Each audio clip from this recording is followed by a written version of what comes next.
Yo, what's up everyone? My name is Andrew Warren, and in today's video, we're going to be talking about Tesla stock, and more specifically, this is going to be about the most recent drop, a possible drop next week with that possibility of a continued pullback depending on whether S&P 500 inclusion is announced. And I want to more specifically address how you can use a Tesla drop to your advantage. And even if you don't own Tesla, or maybe you're not that interested in Tesla stock, this still applies to many stocks across the board as long as it is a high quality long-term stock. And that's how I really like to invest.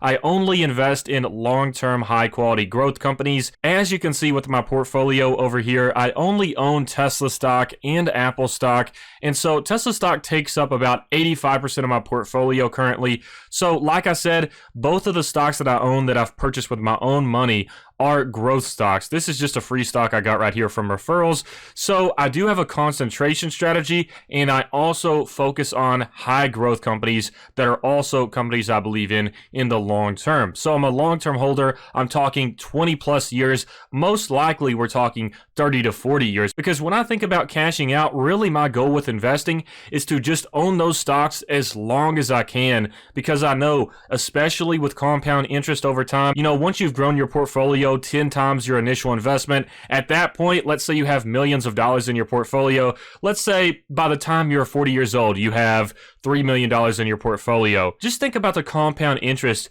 at $3 million. Just a 1% movement would be like plus $30,000 in just one day. And so that's a whole year's worth of income for some people. And that's one of the main reasons why I plan to hold my stocks long term, because as I've said previously, you of course have that advantage with capital gains taxes where you're only taxed at a 20% tax rate if you hold your positions for more than 12 months. So that's a tax advantage. And then on top of that, you do have the advantage of compound interest. So like I said, I just wanted to explain some of my investing strategies. Yes, I realize that 85% in Tesla stock, that's definitely risky compared to what a lot of people like to do, which is diversify, invest a lot of their money in index funds. However, this is simply an approach I like to take on just because I understand there is some risk, but there's also a lot of reward when it comes to investing your money into these high growth companies and also concentrating your portfolio. And for those that are new on this video, I realize that I've been getting a lot of new viewers lately, new subs, so shout out to those people as well. But just to address one thing, as you can see, even though we had this most recent crash with Tesla stock, with it dropping like 15% in one day for Tesla, and then just the whole week last week except for Monday was red for Tesla, even though considering all of that happened, I'm still up 69.34% for this year, and I'm up $53,975.56. And I just want to emphasize with this that $53,000, $54,000 is life-changing for me. This is a lot of money. I'm not just like some rich person that started out and just threw in $100K in their portfolio. All of my net worth is in the stock market, so this is a big deal for me. I'm 22 years old, and so I've worked pretty much ever since I was 16 years old in high school, and I've been saving up a lot of my money. I finally started investing in the stock market last year in October with my Roth IRA, and then I started with Robinhood on December 2nd of last year. So I've actually made a lot of progress in just a year's time, and if we actually address the peak on August 31st, I was up over 100%, so I doubled my money at that point in time. So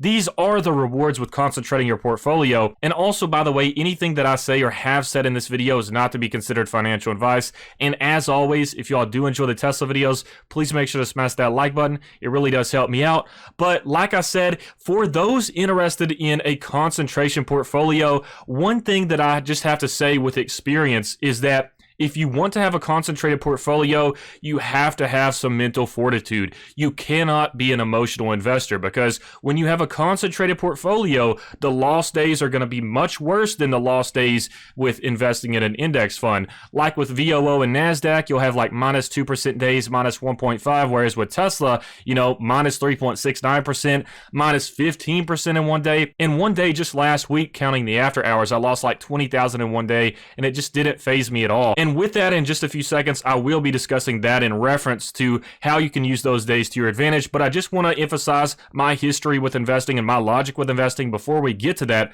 So like I said, $54,000 is a huge amount of money for me. It's a big deal. It's not like it's just pocket change or anything. I'm not just like some super rich person that threw in $80,000 like it was nothing. I started out in high school washing dishes at a restaurant for minimum wage, $7.25 an hour. I've worked 2 jobs with content creation and dishwashing in high school. Then I had another job once I got into college with also content creation on the side as well. So I've pretty much had 2 jobs my whole life that I can remember, except for like these past 2 years where I've just had 1 job. So like I said, this is definitely a big deal for me. And this is simply just from me saving up a lot of my money from hard work. And I've managed to make a lot out of what I've had with this investment strategy. So I just want to emphasize that as it does kind of relate to the discussion for today. And then also just referencing that once again, as you can see, I'm down $7,655 in after hours. For the week, I'm down $16,000. However, like I've said, it doesn't bother me at all because I've taken this approach on investing where I just separate my emotions from the stock market. I simply just don't have these gut reactions to days like this,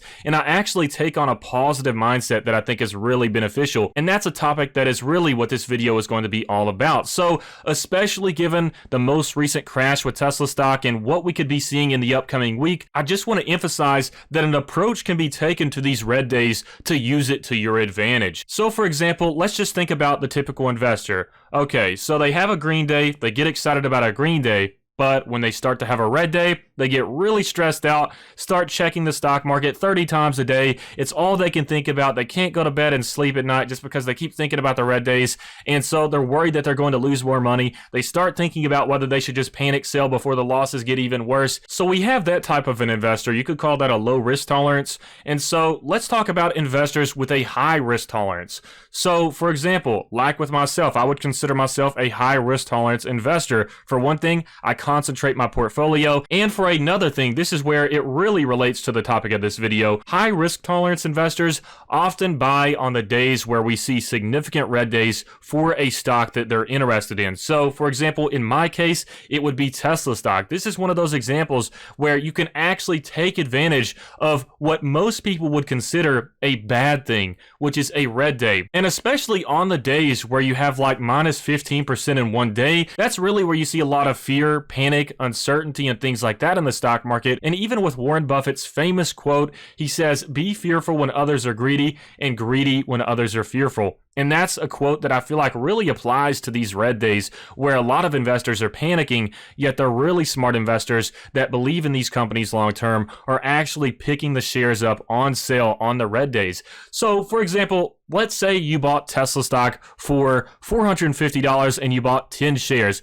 So obviously you're down right now. You're in the red. So of course that's a bad thing. However, if you believe in the company long term and you have a lot of conviction and faith that it will be much higher than that share value in the future, as long as you be patient, then in my opinion, what I would personally do would be to continue buying shares, especially on the days where people are panic selling and the share price continues to drop and become even more on sale. So it's kind of like a way to invest where you can take advantage of what would otherwise be seen as a bad day and use that to your advantage. So you have 3 strategies on a red day. You can either, first off, get really scared and panic sell and just accept a loss, or you have the second option, which is just not do anything at all. You may stress out about it a little bit, but you just choose not to do anything, continue to hold, which is still better than panic selling in my opinion, in the case of it being a high quality long-term company. However, you have the third option, which I think is the best case scenario, which is buying that high quality long-term company while it's on sale, and while others are simply just worried about the short-term things that won't be relevant in the long term. So having that telescope and being able to look farther on into the future and seeing past a lot of these little road bumps that won't really matter in the long term, that's where long-term investors can really find advantages in things like this. And so just to reference one of the reasons that I've been able to grow my portfolio significantly over this past year, if you look at this, you can see we had a crash. And just keep in mind that I had so many people writing in the comment sections that this would be the worst stock market crash of all time, that this would be the worst thing ever, that I would be better off just selling at a loss on the way down. However, I knew the basic rules of investing and that just simply buying and holding for the long term is a smart decision if it's a high quality company that you can expect to grow in the future. So instead of listening to the bearish people, All I did was buy a lot of Microsoft stock on the way down. And so Microsoft stock eventually recovered. I was buying it on the way up as well as I got more money for the stock market. But Microsoft eventually recovered, and I got a 30% gain on Microsoft. And I recently sold Microsoft stock to put into Tesla stock. So I made profits off of Microsoft stock, and then I put that into Tesla stock, in which I've already gained some money from that as well. So instead of just panic selling the shares that I owned as it went downwards and selling at a loss, or simply just not doing anything, I almost took on an aggressive approach. Really just the best way a situation like that could benefit me, and a way that I could actually take advantage of it, which would be purchasing at its low points. And so some people do consider this like a high risk tolerance strategy, but honestly, I think having a higher risk tolerance in some situations,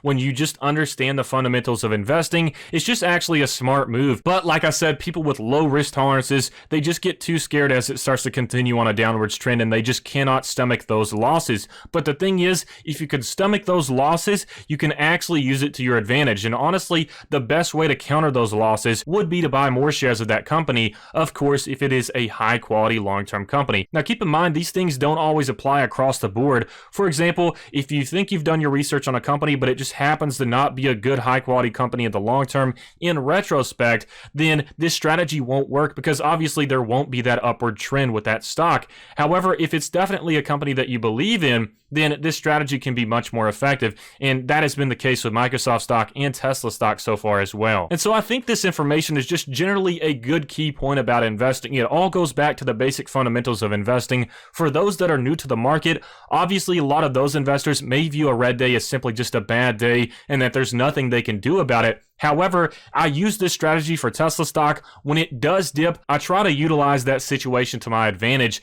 and buy it when we do have red days. So I've done this in the past, and then also with this week coming up as well, I'm trying to gather some money right now. I simply just don't have any on the sidelines at this point to invest, but I'm trying to gather some money to put into Tesla stock if we continue to see another dip in the future over this week, if S&P 500 inclusion isn't announced. And as a lot of you all know, I'm still just a dollar cost average person, which basically means regardless of the share price, I pretty much just buy it when I have money. And that has worked out pretty well for me also, just because I don't waste a lot of time trying to time the market, which is something that a lot of major investors generally recommend against. But even though I am a dollar cost average person, when I see opportunities in the market, I make sure to take advantage of that. And so honestly, the way you can look at red days as a good thing is to look at it in terms of opportunities being presented, rather than just simply saying, oh no, this is bad for my portfolio, I can't do anything about it, this is such a bad day, this is stressing me out. It can actually get you excited about the red days, to where of course we get excited about the green days.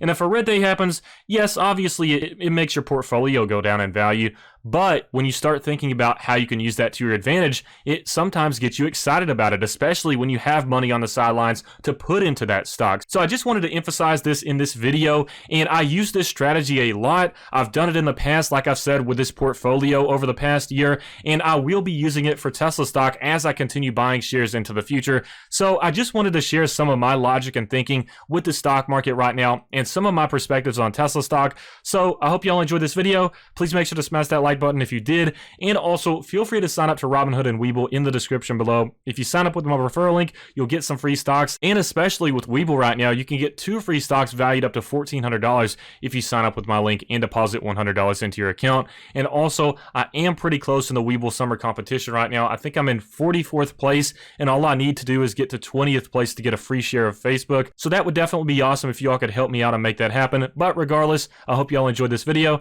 and I hope you have a fantastic rest of your week.